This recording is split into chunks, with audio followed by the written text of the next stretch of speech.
Enfim, a mesa a gente batizou com um nome um pouco provocativo, que é IA e Humanos, quem educa quem.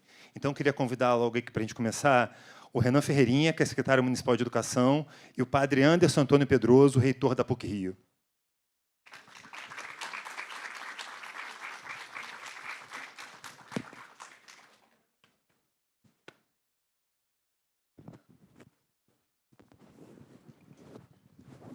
Deixa a gente, enfim, são mais ou menos 40 minutos de debate, então eu já queria começar com uma provocação, né?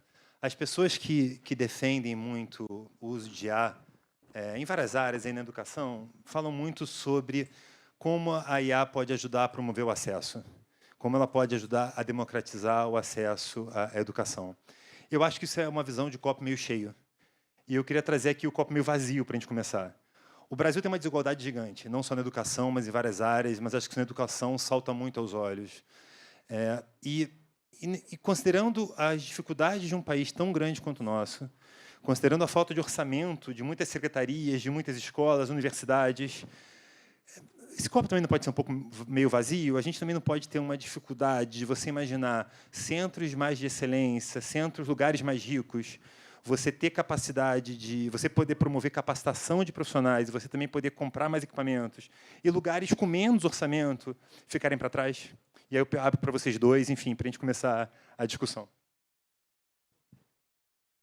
Bom dia, super prazer estar aqui. Queria agradecer o André, em seu nome agradecer todo o time do Grupo Globo, parabenizar pelos 100 anos nessa instituição para a gente, enquanto país, enquanto Rio de Janeiro, que orgulha a todos nós. Queria agradecer muito também ao nosso querido Padre Anderson, que tem feito um trabalho primoroso na PUC-Rio. Tenho um prazer de acompanhar de perto o trabalho do nosso reitor, uma grande aquisição do outro lado da Via Dutra para o nosso Rio de Janeiro, e que é o mais carioca de todos nós aqui. E acho que, André, assim, eu tenho mergulhado muito nessa discussão da inteligência artificial e dos limites e dos potenciais que existem com a educação. Eu fui convidado pelo prefeito Eduardo Paes em 2020, no final de 2020, parece que foi ontem, mas já tem 5 anos, para ser secretário de Educação, num momento muito desafiador. Nós estávamos na maior crise contemporânea que a gente já vivenciou na educação, que foi a pandemia. O Brasil nunca precisou começar um ano letivo com escolas fechadas, como precisou ali em 2021. 2020 ainda começou, depois vem em março, todo aquele processo. E, naquele momento, a gente passou por todo um trabalho de expansão de ensino remoto e diversas outras questões que foram importantes, todo mundo teve que quebrar a cabeça com isso, mas eu confesso que eu sou muito cético com a eficácia e com a eficiência do ensino remoto na educação básica. E a inteligência artificial ela dialoga um pouco com isso também. Porque eu não estou aqui querendo negar, a gente já passou por isso em alguns momentos na vida, quando a máquina de escrever deixou de ser a principal ferramenta, quando o computador chegou, quando a internet chegou. Então, a inteligência artificial é uma realidade, deve ser utilizada, mas ela tem que ter também muita clareza de até onde ela pode ir. Então, por exemplo, sempre que a gente pensa nas profissões, volta e meia tem algum estudo, alguma matéria dizendo que 50% das profissões daqui a 10 anos ainda não existem, essas coisas todas. Eu acho que tem algumas profissões que correm muito mais risco de serem extremamente adaptadas ou até extinguidas. Eu tenho muita confiança na profissão docente. Eu acho que a profissão docente, a profissão do professor, ela tem um papel que ela, de fato, deve ser insubstituível. Por quê? Porque o professor não é só uma pessoa que está ali ensinando a matemática, o português. Ele tem um papel de mediador de conhecimento e de mediador de relações. E esse papel de conduzir um grupo de alunos, de indivíduos em formação, a sociedade ela passou a valorizar isso com a experiência de ter seus filhos em casa na pandemia. E eu acho que tinha uma visão de até achar que é mais simples do que parece, mas não é. Cuidar de um filho, de 2 filhos, já é um desafio imenso. Imagina conduzir uma sala de aula, com suas diferentes níveis de aprendizado, de onde eles estão. Então, assim, eu vejo com bons olhos várias coisas, a gente está colocando várias coisas em prática, posso falar mais sobre isso, mas eu também acredito que tem limites muito claros, especialmente na educação básica, da onde que a gente tem que assegurar a experiência né, que a gente conhece de ensino-aprendizagem, de professor na sala de aula, de interação social, dos limites que a gente também vem estabelecendo, como no Rio de Janeiro, que a gente tomou a decisão de proibir o uso do celular nas escolas, levantamos esse debate nacionalmente, virou uma lei nacional, que no final do dia é defender a infância, defender a experiência educacional das nossas crianças. Obrigado, Padre Anderson.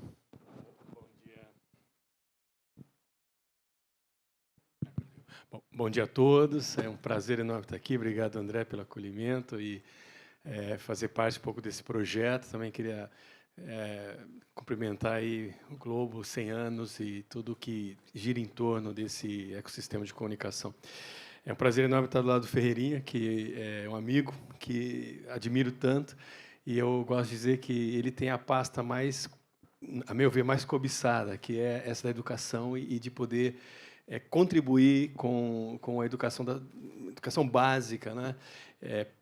Para mim é algo fundamental, Ferreirinha, porque eu sou fruto disso também, de política pública boa. Eu nasci em São Paulo, sou paulistano, agora carioca. Recebi o título. Bom, nasci em São Paulo, na capital, fui criado no interior de São Paulo, onde existia uma cidade pequena, agora já não é mais, e tinha política pública. E tinha uma casa de cultura, década de 80, um projeto francês, um negócio fantástico. Então, eu sou fruto disso, de boa política pública. Então, eu admiro muito o trabalho do Ferreirinha e acho que a gente tem que caminhar por aí. Por isso, esse bate-papo é legal, porque está falando de educação básica, educação superior, no meu caso, né? E eu acho que a gente tem que se preocupar e se ocupar com isso. Inteligência artificial, para ir direto na pergunta, eu acho que, em primeiro lugar, nós estamos entrando num momento novo, né? Não é uma época de mudança, mas é uma mudança de época. Tá? É uma mudança de época. E a inteligência artificial ela é muito mais do que um grupo de ferramentas. Eu quero puxar um pouco a expressão que o Ferreirinha usou, é uma experiência nova. Tá? Então, mais do que ferramentas para dominar e para facilitar o nosso cotidiano e para avançar, a inteligência artificial é um novo ambiente que provoca uma experiência completamente diferente, experiência perceptiva, experiência, eu diria, visual, perspectiva em todos os sentidos, né? Sentidos mesmo, né? Experiência intelectual, experiência ética, experiência política. E você puxou por isso. Então, acho que o meu primeiro ponto seria isso, entender a inteligência artificial de maneira muito mais ampla do que está sendo tratada agora. A categoria da experiência é fundamental e a gente tem que lutar para que essa experiência seja democratizada, mas também que seja, de alguma maneira, eu vou dizer uma palavra que o pessoal não gosta, mas regulada. Tem que ser regulada. Né? Toda experiência tem que ser regulada. Esporte, experiência do esporte tem regras. Né? As regras do jogo, que protegem o jogo, que ajudam o jogo a ser um jogo limpo, que ajudam a desenvolver as pessoas. Então, o projeto de tirar enfim, não permitir o celular nas escolas é fundamental porque ele é sinalizador, mas eu acho que é o começo. É o começo, né? Então, meu ponto de vista é esse. Primeiro, uma grande experiência que a gente precisa entender mais. Lá na PUC, a gente está tentando fazer isso, formar as pessoas, os professores. Nós estamos num curso de formação dos professores. Segundo, é uma experiência que, além de entender mais, a gente precisa se tornar protagonista. É uma experiência em que a inteligência artificial, essa expressão está tomando muito espaço do que a inteligência humana e emocional. Sem inteligência humana e emocional, a inteligência artificial pode ser uma arma contra a gente mesmo, tá?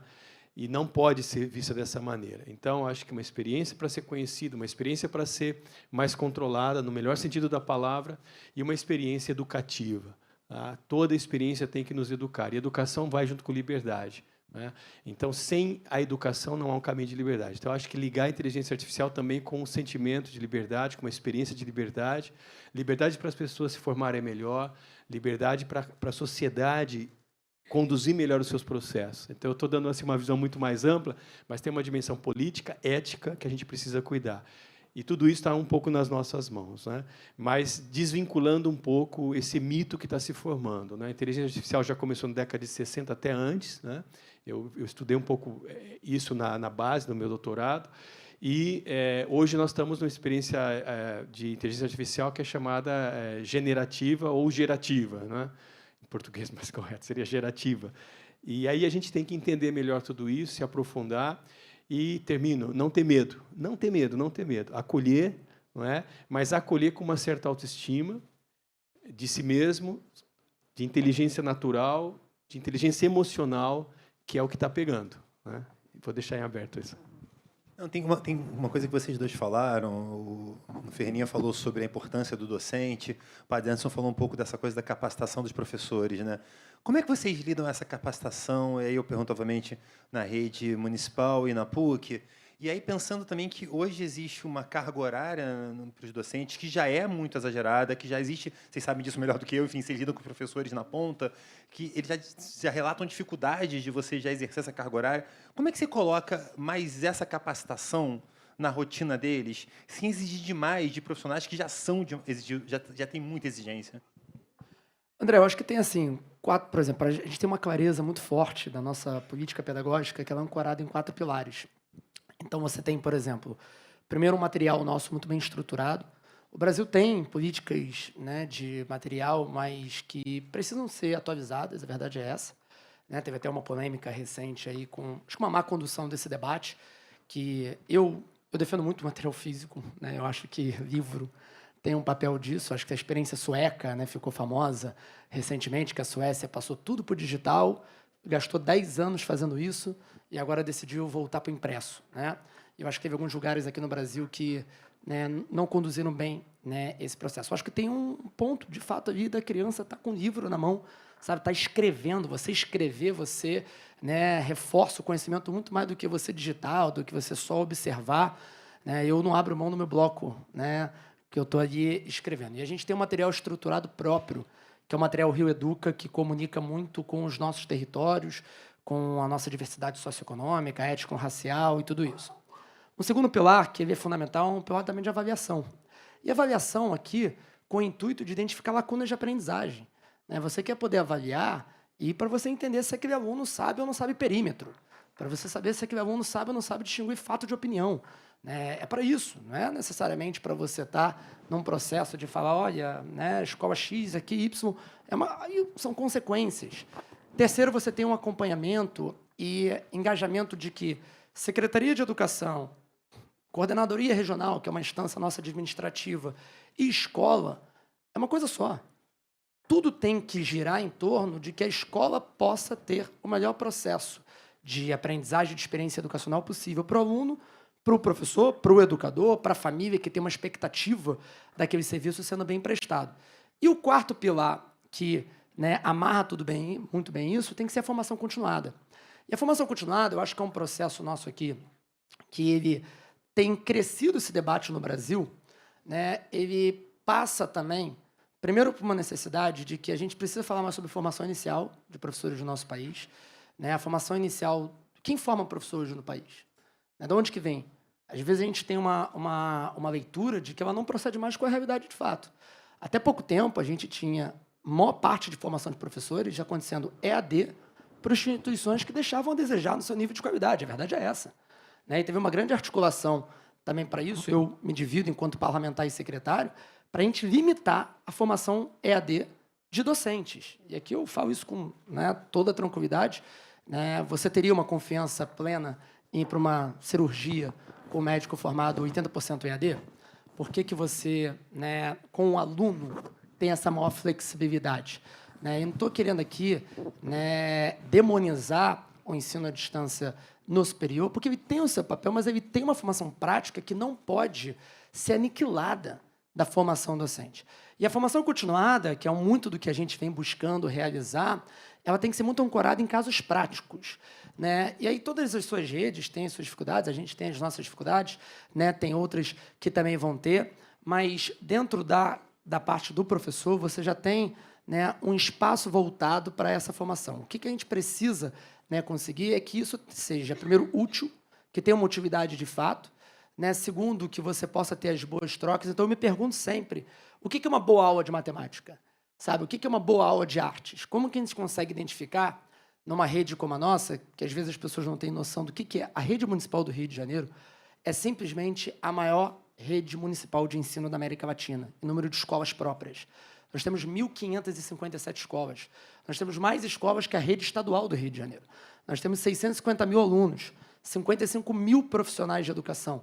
como você identifica um profissional lá em Sepetiba, lá no Chapadão, em Cantagalo, em qualquer canto da nossa cidade, que pode ser um multiplicador dessa prática docente? É como a gente vem tentando avisar, e aí a tecnologia consegue ajudar. Mas eu ainda acredito que a experiência em grupos, física, presencial de troca, ela também é insubstituível, inclusive nessa formação continuada do professor. Bom, eu acho que, primeiro, eu penso muito sobre isso, né, e a PUC a gente tem as licenciaturas, né? As licenciaturas, para quem não conhece, são...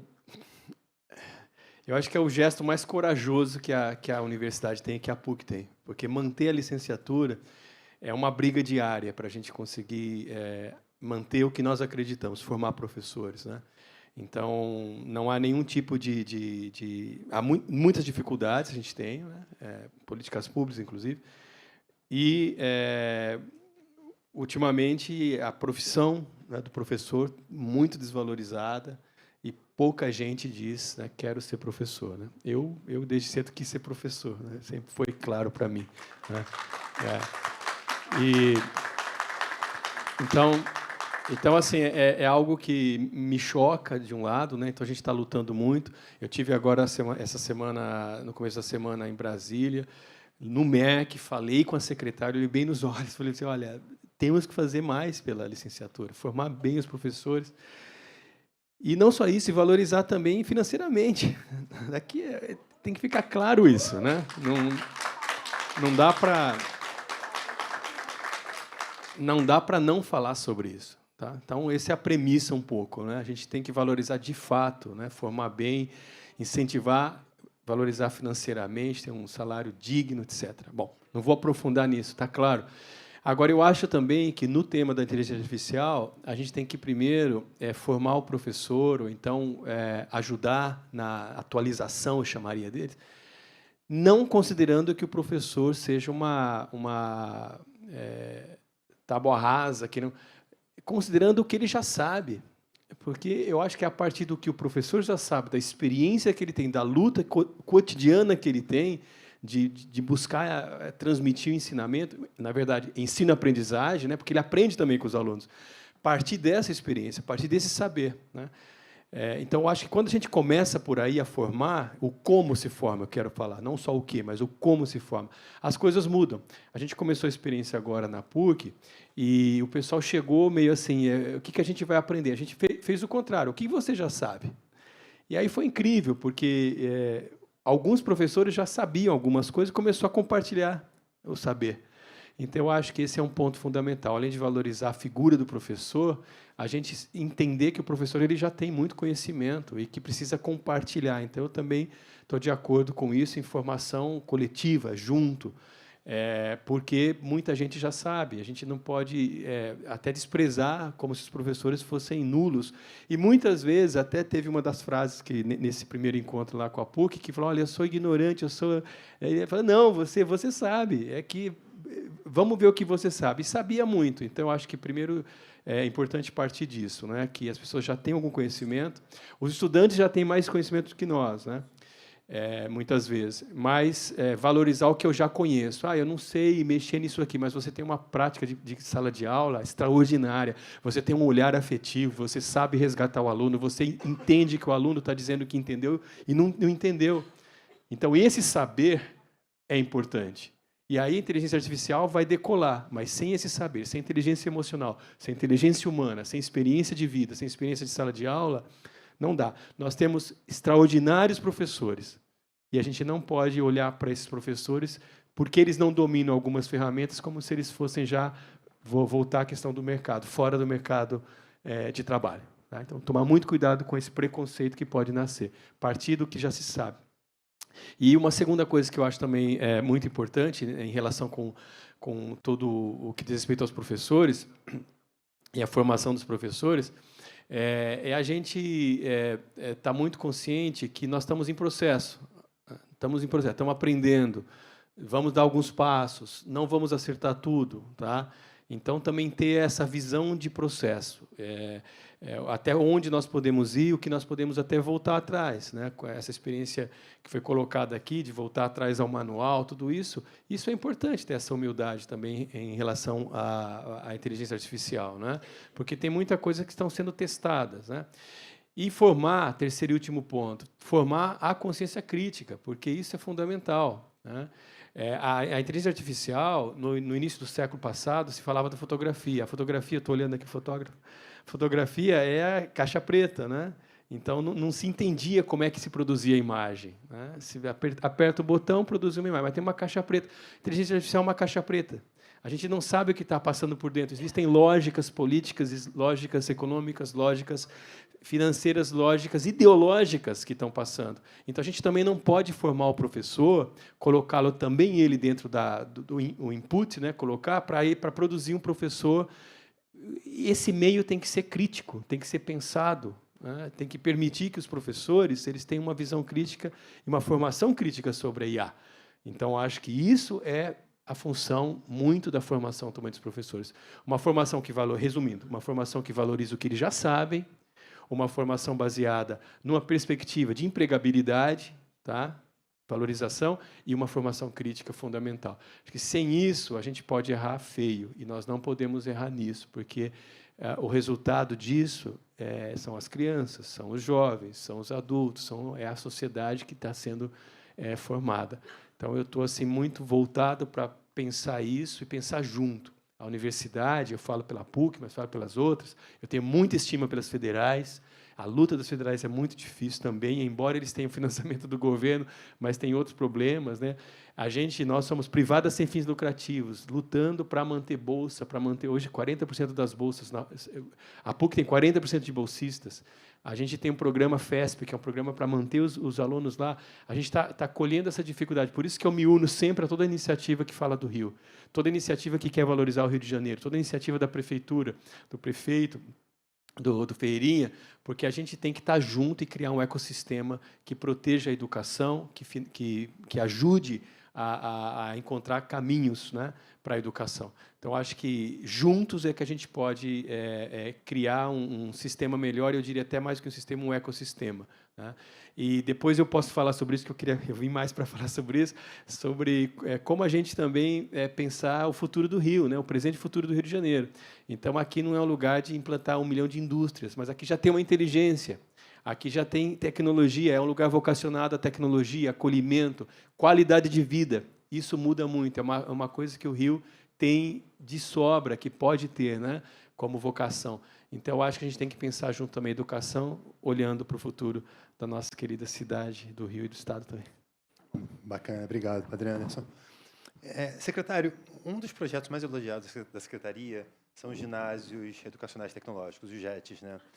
E eu queria te perguntar, o que os JETs têm de diferentes e o que a Secretaria faz para eles também se tornarem ilhas desconectadas do resto do sistema, né? Como é que eles podem contaminar positivamente o resto do sistema?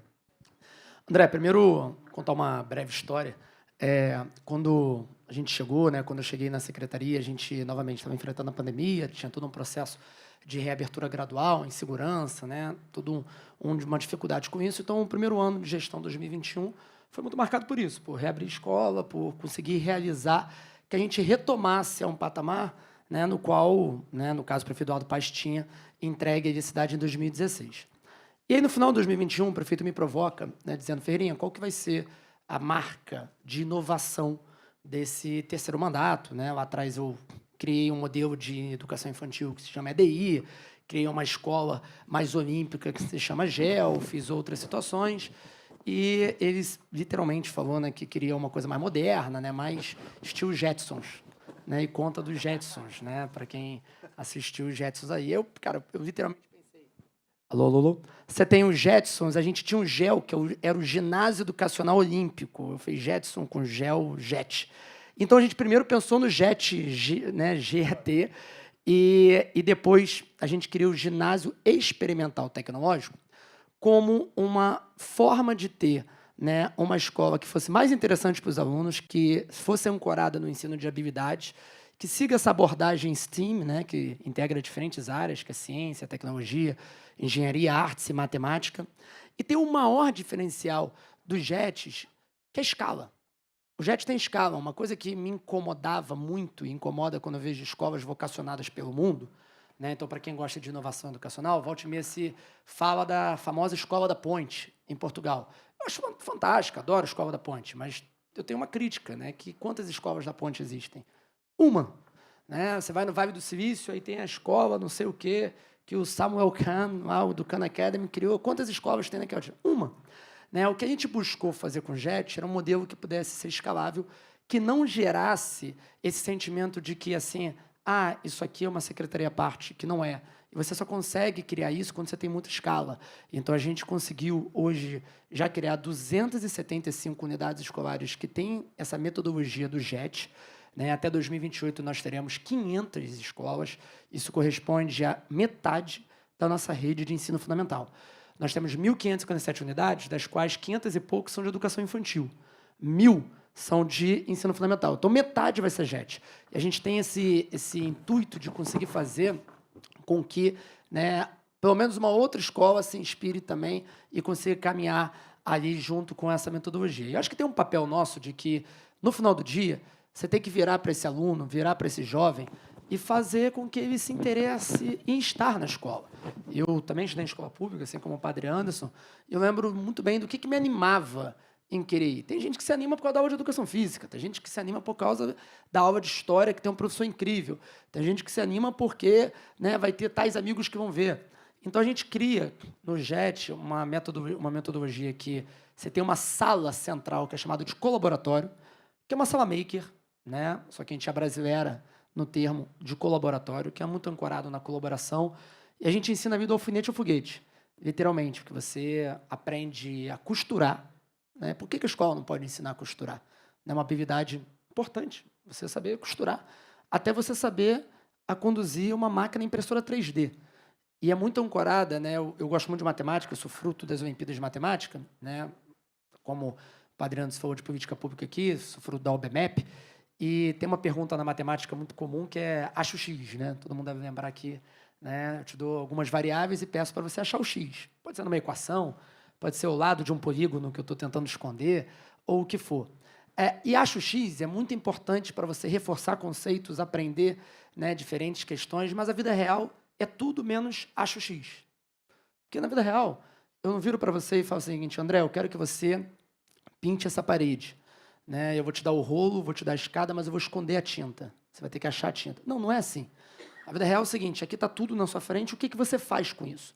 Então, a gente está tentando sair de uma lógica muito conteudista para ir para uma lógica mais de mão na massa.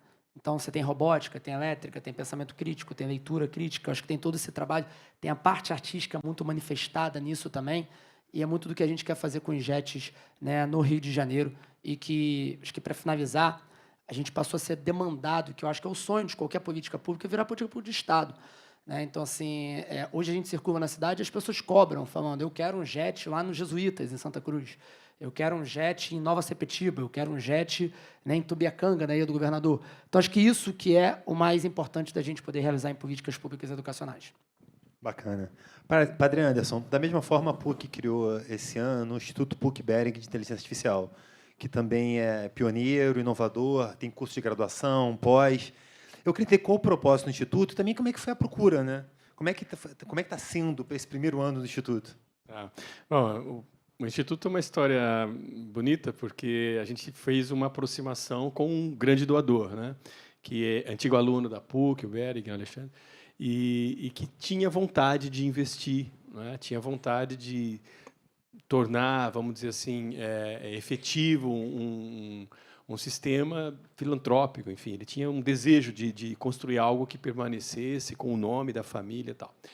E essa história ela se realiza pela confiança. Eu acho que esse é o primeiro ponto, né?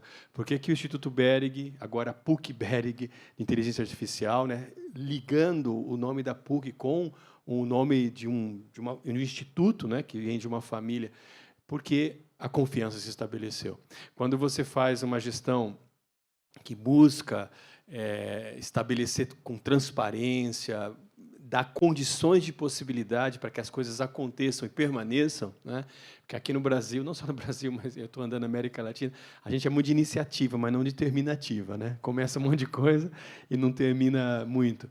Mas só quando há confiança. Então, nasceu de um ato de confiança, de um processo de confiança, e aí houve um investimento, uma doação grande, que estamos subindo o prédio agora, mas o mais importante é que é um projeto visionário, um instituto de pesquisa. Então, não é a PUC, é o Rio de Janeiro ganhou um instituto de pesquisa. É para o Rio de Janeiro. É um instituto aberto, ou seja, que pode se conectar. É um pouco quando a gente vai no aeroporto, tem aquela torre de tomadas, né? Então é um lugar que pode conectar um monte de coisa, né? Pode conectar serviço público, pode conectar 1000 coisas. A gente vai conectar agora com saúde e saúde. Então é um lugar de pesquisa para o Rio de Janeiro, tá? Então o primeiro ponto é esse, é entender que o Instituto PUC-Berig é um instituto de pesquisa para promover exatamente a inovação através da pesquisa. E sem pesquisa, a gente só fica reproduzindo fórmulas. Com pesquisa, a gente cria a própria fórmula, a gente entende, a gente investe onde tem que ser investido, a gente não perde tempo. Por isso que a pesquisa é fundamental. E a PUC-Rio é uma universidade muito de pesquisa, a gente tem que manter isso. Então, primeiro, Instituto de Pesquisa. Conectado ao Instituto, a gente queria trazer também um primeiro produto, eu diria assim, que é uma graduação. Então, a gente lançou a graduação. E aí começou uma polêmica. É a primeira, não é? É a primeira graduação em inteligência artificial, a primeira graduação com perspectiva humanista. Porque você pode fazer, e respeito, e são outros modos, uma graduação, formar um profissional, uma pessoa em inteligência artificial, conhecendo muito técnica, tecnologia e engenharia, quase que uma conexão mais forte com as engenharias da coisa.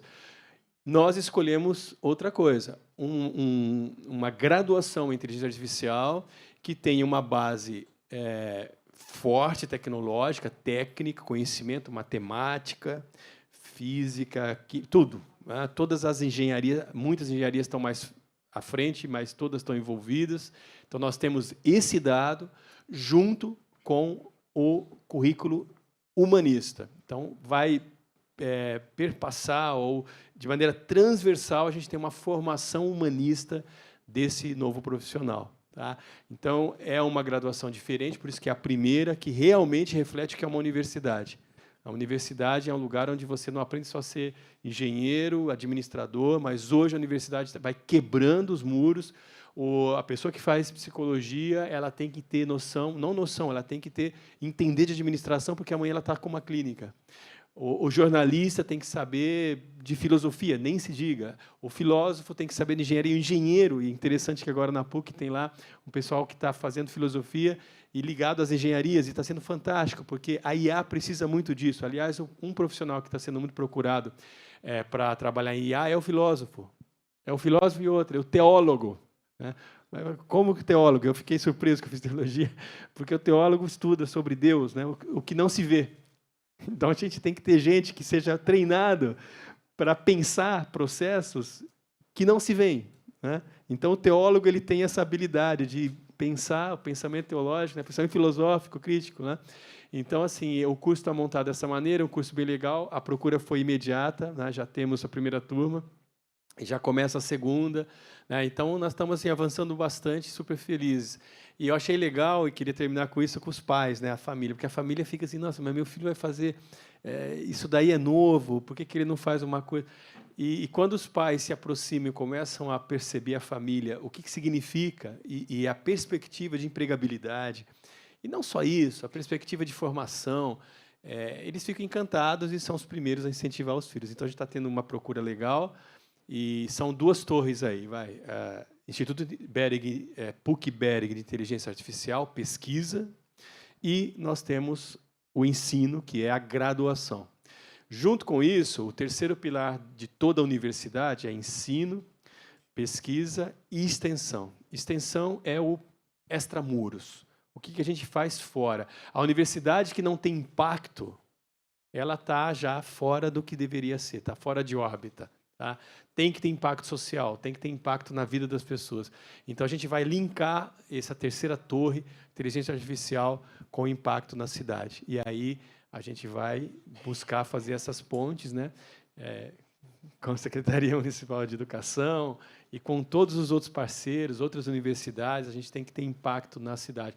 Eu não quero que a PUC tenha uma bolha de IA, né, para poucos. Não, eu quero que esse Instituto de Inteligência Artificial, essa graduação e esse pensamento novo possa estar a serviço e impactando mesmo a nossa cidade, que esteja a serviço de todos. Então, o extramuros, para mim, é super importante e espero que a gente consiga construir essa terceira ponte, essa terceira pilar, não é? Que é da extensão, juntos aí com todos e com a iniciativa privada também, que é super importante. A gente não constrói uma sociedade sem pensar nas políticas públicas, mas a iniciativa privada também, que às vezes precisa de um empurrãozinho, precisa de algumas coisas, mas a iniciativa privada tem muita gente bacana, muita gente generosa e muita gente que precisa fazer parte desse movimento. Então, a IA na PUC está assim. E eu também, como reitor, estou aprendendo. Então, a gente está cada vez mais descobrindo coisas, fazendo trilhas de conhecimento, é fantástico, né? IA não é só chat GPT, né? Eu nem uso... Bom, eu uso outro. Já tenho 4 diferentes. Boa. Tem muitos professores aqui na plateia, a gente viu ali pela reação ainda há pouquinho. Então, deixa eu puxar uma discussão para novamente dentro da sala de aula, né? A forma de avaliar os alunos tem que mudar. E aí, questões práticas mesmo. Você pode passar um trabalho para o seu aluno vai lá facilmente em casa, bota no computador, o computador entrega o resultado do seu trabalho, enfim. O aprendizado, talvez você aprenda a fazer prompt, mas não aprenda exatamente a matéria, a disciplina, né? Então, você já tem, essa discussão já está presente na rede, enfim, na rede pública, isso está presente na universidade. Como é que é essa nova avaliação dos alunos perante as novas tecnologias? Maravilha. Vamos lá. Eu acho que o Brasil, e aí é uma das coisas que a gente conhece pouco do Brasil, o Brasil tem institutos muito sérios de dados, a gente tem o INEP, a nível nacional, que tem a seriedade, sempre tem seus desafios, outros, né? Acaba chamando muito mais atenção o Enem do que, né, a educação básica como um todo, mas a gente tem uma sequência, né, de avaliações a nível nacional que tem a sua credibilidade. Agora, com certeza, elas precisam evoluir, e eu defendo isso também. Então, assim, a gente tem até alguns debates que precisam, né, incluir, por exemplo, aspectos socioemocionais. Você tem, obviamente, uma subjetividade maior? Tem. Mas o Brasil está muito mais na fronteira do conhecimento nesses assuntos do que outras áreas. Você pega, né, o que a gente tem uma dificuldade enorme em alguns setores, em algumas questões, quando a gente compara com a OCDE, quando a gente compara... Pega o leste asiático, por exemplo. Né, você vai ver lá o topo, está Singapura e tudo mais. Mas nesse aspecto de socioemocional, a gente tem hoje uma estrutura, né, e uma atenção maior do que eles têm. Não estou dizendo que a gente não tem os desafios socioemocionais que se enfrentam. Claro que nós temos. Mas você pega a experiência hoje de Coreia do Sul, de China, de pressão ali com o aluno, é uma coisa muito mais, né, epidêmica, né, a nível. Eu acho que a gente conseguir, né, e tem essa discussão, por exemplo, de um eventual novo IDEB, por exemplo. Eu estou participando ativamente, sou presidente do Conselho de Secretários de Educação de Capitais, né, de o que pode ser uma nova forma de você também conseguir aferir qualidade na educação, que tenha a sua comparabilidade e que inclua mais do que duas importantíssimas variáveis, que é a proficiência, que é você saber fazer uma prova e o que for, e fluxo, né, que você está. Que são 2 coisas incríveis. Mas, como qualquer indicador, é limitado. Qualquer indicador é limitado. Senão seria realidade, é igual maquete. Né? Qual é a melhor maquete? 1 por 1. Né? Qualquer tentativa de ser uma representação do que é a realidade, você vai ter, né, certas deformidades. Então, eu defendo muito algo que possa trazer o socioemocional, defendo muito algo que possa trazer, né, as dificuldades, né, e as variedades que a gente tem socioeconômicas, étnico-raciais. Por exemplo, um assunto que a gente precisa debater muito mais no Brasil, por que os nossos alunos pretos e pardos aprendem menos que os alunos brancos e a gente não consegue diminuir de maneira estruturante esse gap de desigualdade. A gente tem dados para isso. Como que a gente consegue colocar políticas públicas e incentivos mais direcionados para isso? Teve um avanço que, por exemplo, hoje é transição de recursos federais para estadual e para municipal que levem isso em consideração. Então, acho que ter esses incentivos, né, num pacto federativo seria o melhor caminho. Mas, para além disso, na relação aluno-professor, a gente tem um mar de possibilidades. O que eu acho que o professor, e aí, de novo, né, a minha defesa intransigente ali do papel do professor nisso. Quem é professor sabe que chega em algum momento do ano, olha para a sala de aula e consegue falar onde cada aluno está. Né? O aluno está nesse nível de conhecimento em matemática, está nesse nível de conhecimento em ciências. O que a gente pode utilizar muito e acelerar esse processo? A gente tem dados hoje de tudo. Então, por exemplo, você consegue saber hoje, no primeiro bimestre, se a Mariazinha, da turma 1503, da Escola Municipal Pedro Ernesto, na Lagoa, sabe ou não sabe conta de divisão. E aí, como que você consegue, naquele próxima semana, já ter uma coisa mais individualizada? Então, acho que esse processo de devolutiva, para sair um pouco da iniciativa e ir para a terminativa, né, ele pode ser ele é muito bem-vindo. Né? Como que você consegue ajudar mais o professor e a equipe gestora? Né? Eu tenho, por exemplo, focado muito no papel, André, e para quem é educador aqui da rede municipal, da rede estadual, que é a figura do coordenador pedagógico, por exemplo. Né? O coordenador pedagógico ele tem um papel muito coringa na escola e a gente tem que ser um papel coringa do pedagógico. E aí isso passa por um processo da rede, da própria escola, de deixar atribuições muito claras. A gente precisa que essa pessoa possa estar focada no que tem que ser o seu ethos, da sua, né, função. Então, assim, tem um mar de possibilidades, né, para isso, mas eu acho que a gente não precisa também destruir um histórico que o Brasil foi capaz de criar, né, como a gente conseguiu fazer, principalmente nesses últimos 20 anos, com essas avaliações nacionais. Padre Anderson. Tá, eu acho que a sua pergunta tem tudo a ver com quem educa, né? Pergunta das perguntas. O professor pode preparar o exame com inteligência artificial. O aluno responde com inteligência artificial. E quem aprende, né? O professor corrige com inteligência artificial.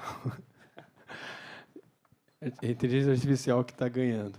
Estou dizendo que não deva fazer isso. A gente pode preparar, sim, usar inteligência artificial para entender, para fazer percursos de perguntas. Isso tudo tem que ser usado, né? O aluno pode também, isso vai ser natural, que ele... Eu acho que a gente precisa encontrar caminhos para que, de fato, a gente entenda o que é o aprender mesmo, né? O que é se apropriar de conhecimento, ou então descobrir conhecimento dentro de si.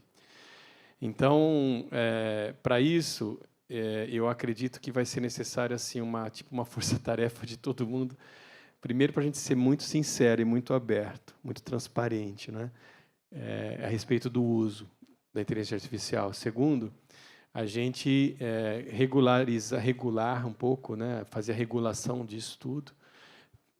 Não numa perspectiva de privar ninguém, ao contrário, na perspectiva de fazer com que as pessoas confiem mais, e os estudantes e os professores também, no que já sabe, no que já tem como saber, né? Eu acho que a inteligência artificial, às vezes, esse tema grande e tal, que todo mundo fala, faz a gente um pouco esquecer as vivências, né? Vou usar outra palavra, o saber que já existe em nós, as experiências fundamentais que o Ferreirinha comentou agora, o Brasil, a gente tem uma habilidade em questões emocionais, em conhecimento, né, de si, dos outros, né? Quando se fala do jeito brasileiro, do acolhimento, tudo isso é inteligência, né? Então, eu acho assim, nada de demonizar a inteligência artificial, mas também não se render a todas as lógicas dela, porque elas são muito perigosas. E, para isso, o antídoto é confiar na pessoa, confiar no conhecimento que eu tenho, na história que eu tenho, no percurso que eu fiz, né? E fazer com que a criança e o jovem, adolescente e todos também confiem nisso.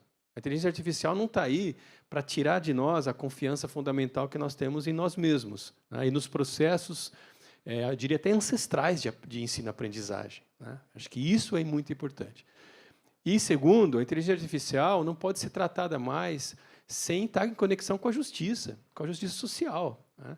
Porque, como eu já falei, é caixa preta, muitas vezes. A gente tem que entender as lógicas que estão por trás e não nos rendermos a isso, né?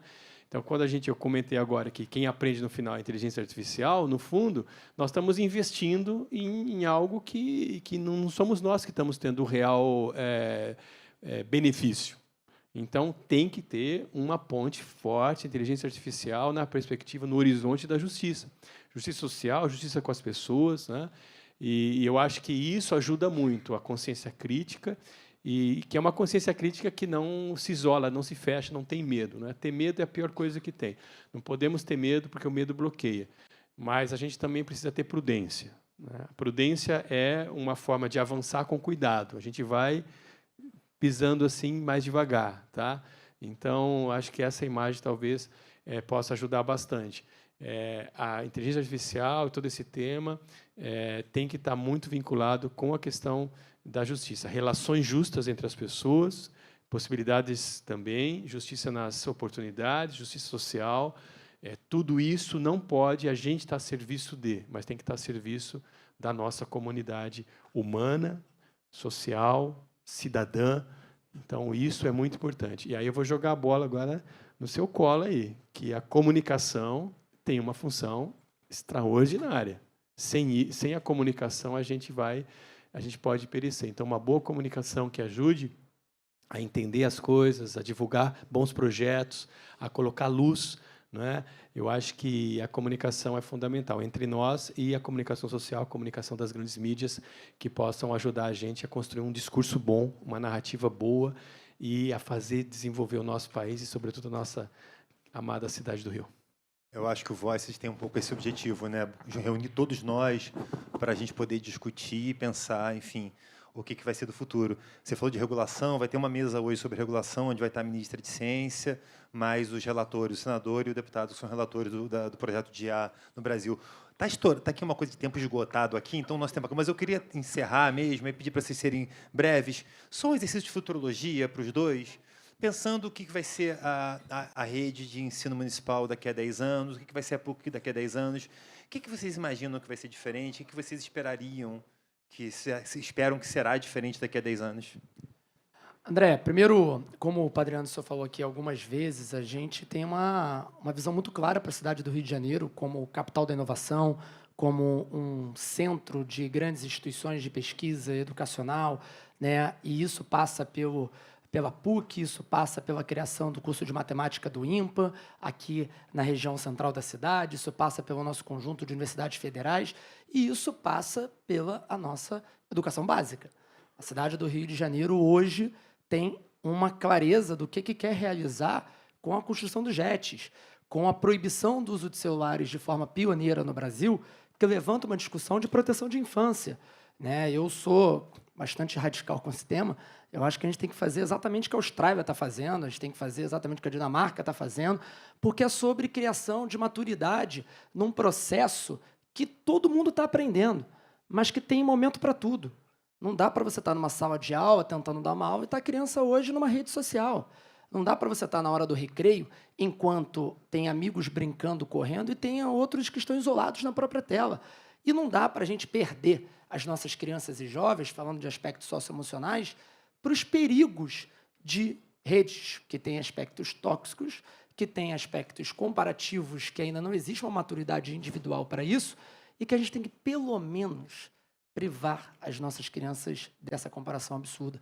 Então, acho que tem um papel nosso muito grande aqui e uma visão muito clara de ser uma referência, não só para o nosso país, mas internacional, né, de aprendizagem, de bem-estar, e de que a escola do futuro, como a gente fala, né, na nossa, né, parte mais, né, de marketing, seja a escola carioca, seja um JET, seja uma escola nossa que consiga fazer sentido e que qualquer aluno da nossa cidade, qualquer aluno brasileiro possa entender que nenhum outro caminho pode ser tão promissor para o seu futuro como o caminho do conhecimento. É isso que eu desejo, sonho todos os dias.